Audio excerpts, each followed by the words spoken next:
Hello and welcome to Ruler 3's video review for Muramasa Rebirth by Vanillaware for the PlayStation Vita. I'm Manan and I'll be doing this review, and that's it for this one. So this is a remake of the game for the Wii that came out a couple of years ago for the PlayStation Vita. It's pretty much a direct port. However, they did add a couple of new things. The main thing that they were toting was that there were 4 new playable characters in this one. However, they are not out yet, and they are DLC, so I can't really review the new features for this one, unfortunately. However, I can do all the stuff that's in the game.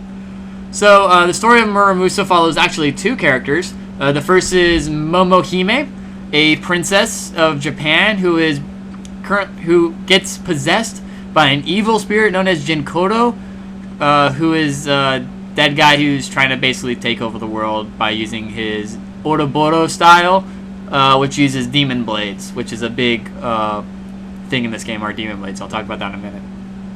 The other character is Kisuke, a ninja who is in charge of stuff, but currently has amnesia and doesn't remember what happened, and currently is on the run for reasons unknown. And as you play, obviously, you find out what's going on with him. But on the whole, the stories are very, very enjoyable. Both of them center around the demon blades, which are basically swords that are possessed by evil spirits that can do really, really cool things because they're very, very powerful. And they're all forged by Muramasa, the demon blacksmith. Demon master blacksmith, I should say. But everything is enjoyable. Both characters are very different. Momohime is very, princessy, very, doesn't want to hurt people. Jinkodo is very, very evil, cold-hearted, and is all out for power. Kisuke is also a little bit cold-hearted, but has a light side to him, and his has a lot more of kind of a love story attached to it. And he's a very interesting character. And I'm just gonna say this: the artwork for the game is gorgeous, which adds to the world look of the Japan in the game, and it is beautiful. I love the visuals and the character designs and everything about this game, the story elements and everything they did with it. It's all very, very well done. So with that, I'm going to go into gameplay. The game is a hack-and-slash style RPG. You have an attack, special arts, a jump button, and an item button that you can use. You have 2 types of swords. You have just normal swords, which are quick and do quick combos, but not a lot of damage. And you have long swords, which are very slow but do a lot more damage. You can equip 3 different swords at a time. So I'll get to why that's important, but basically I always had 2 regular swords and a long sword on me at all times. The RPG element is as you kill enemies, you gain experience points, and you level up. As you level up, your strength and vitality go up. And that also plays another part in another system that I'll talk about in a little bit, other than strength raises how much damage you do, and your vitality raises how much health you do. The gameplay is actually very, very addicting. When I first played, I was kind of like, meh. And then 2 hours later, my wife's like, "What are you doing? I'm playing the game. You're not done?" "No, I can't put it down." It is very addicting gameplay, and I thoroughly enjoyed the hack and slash stuff, especially with mastering kind of ground to air combos and then knocking them back up for another air combo. And it was really enjoyable. So the next system I'm going to talk about is sword crafting, because that's also attached to another system that I'll talk about. Sword crafting is done via extra menu, and you can craft your swords here that you're going to use throughout the game. In order to craft a sword, you have to have the corresponding sword that links to it. It has like a huge flow chart that you use, and you have to connect all the lines to get to the next sword into the chain.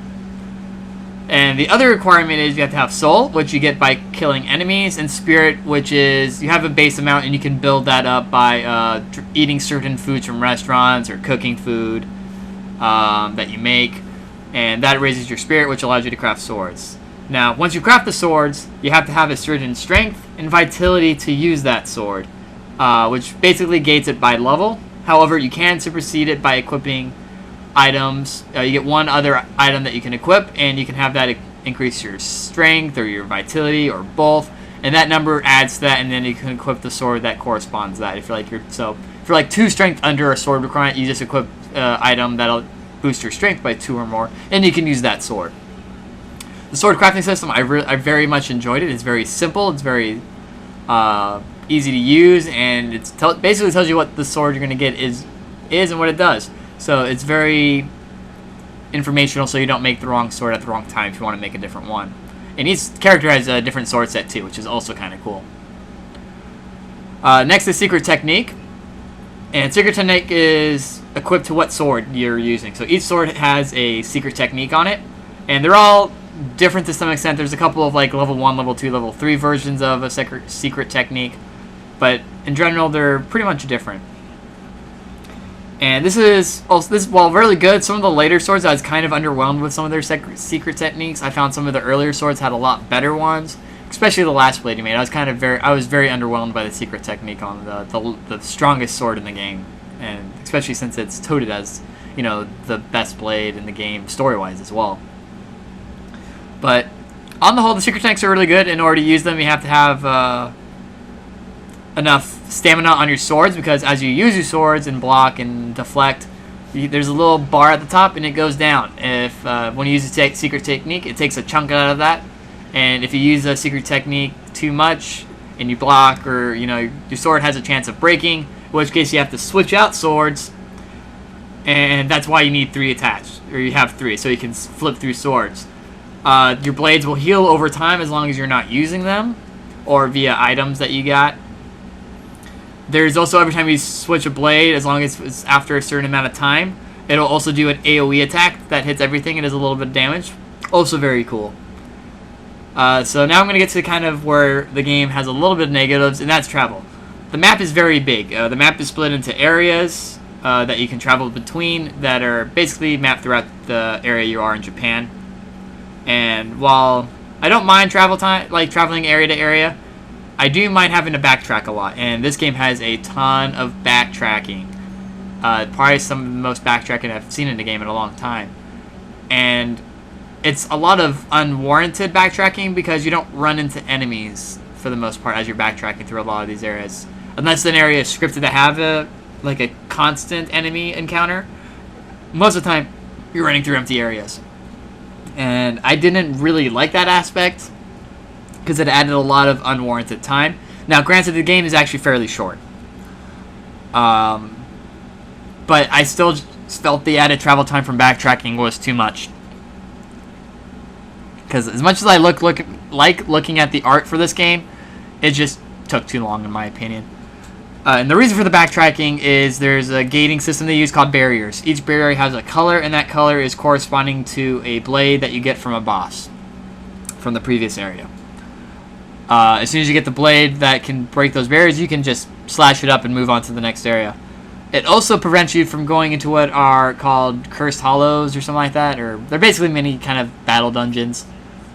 Those are gated by a color barrier that once you can break the barrier, you can go in and do. And within these little challenges, you either fight, you know, a boss monster, a group of enemies, or a group of like kind of mini bosses. And they are very difficult. Some are very easy, but most of them are very difficult, and they take a lot of strategy, and you have to have the right items equipped, have the right swords that you need to equip to really do all of them well, especially the last one. The last one in this game is a pain in the rear. I did it. I was very happy when I did, but it is difficult, and I actually give it bonus points for that, because most hack and slash games, you just do the same thing. This one, you have to actually kind of think a little bit when you're playing. And that's it for this one.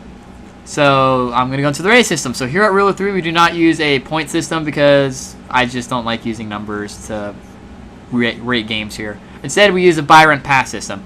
A buy means we think it's worth the full price of the game, whether that's 40, 60, 50, 30, whatever the publisher asks for. We believe the game is worth that much. The developer deserves the money because the game is just that fun, and they did a very good job on it, and they deserve, you know, whatever they asked for. Rent is twofold. It means, you know, the game was okay.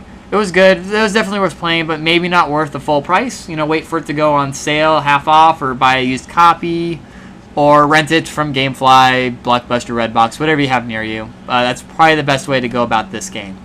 A pass means we should throw it into the fiery pits of hell, and it should never be seen again. And I give Muramasa Rebirth a buy. The game is actually very fun and very addicting, like I said. All the systems work very well. The artwork is beautiful. The only downside really is the backtracking, but like I said, I kind of forgive that a little bit. just because the game is a little shorter. It does, you know, it's fine other than that. But everything else about this game is great. If you have a Vita, go pick. I'd suggest picking it up. Like I said, I thought it was worth the full buy. So that's it for this review. Thanks for listening. Remember to subscribe to our channel. Like us on Facebook and Twitter. Check out our website, rule03.com, for past reviews as well as the written reviews for our main reviews that we do. And keep an eye out for our next video. And thanks for listening. And remember to always trust in the rule of 3.